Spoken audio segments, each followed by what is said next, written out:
Ladies and gentlemen, watch as the silent drillers form the four parallel lines formation.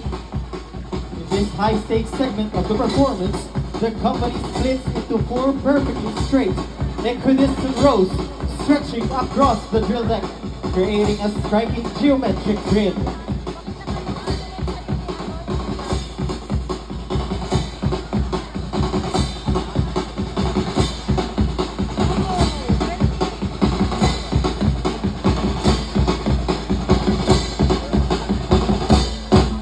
The true climax of this formation unfolds when the air is shattered by the simultaneous throwing and busting of rifles between the lines.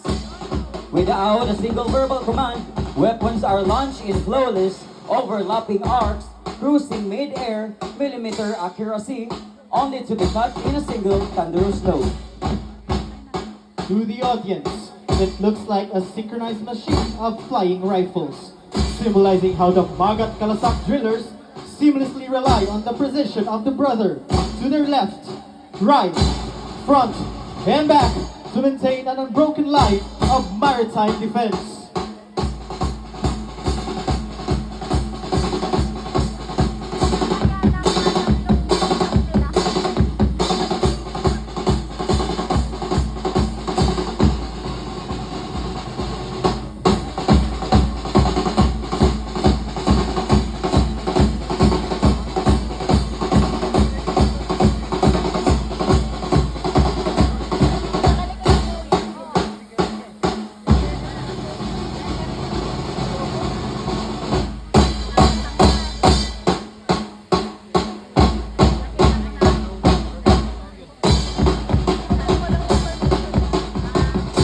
Distinguished officers, honored guests, ladies and gentlemen, you have just witnessed a testament to what human spirit can achieve when individuals strip away their egos and unite under a single sacred purpose.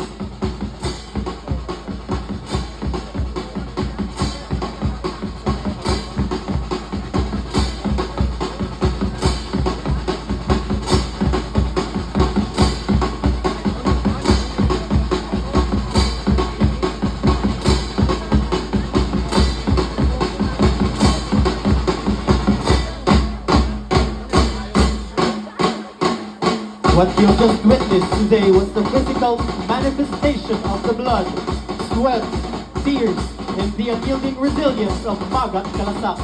They enter the gates of Regional Training Center Zamboanga as a separate individuals from different corners of the archipelago. Today, they live this deck as a cell of maritime guardians. They are now and forever the true epitome of mandaragat na may angking galing at tibay, kakayahan at lakas alay sa ating karangalan. Ladies and gentlemen, the pride of the Philippine Coast Guard, the pride of Regional Training Center Zamboanga, the class 120-2026, Magat Kalasak!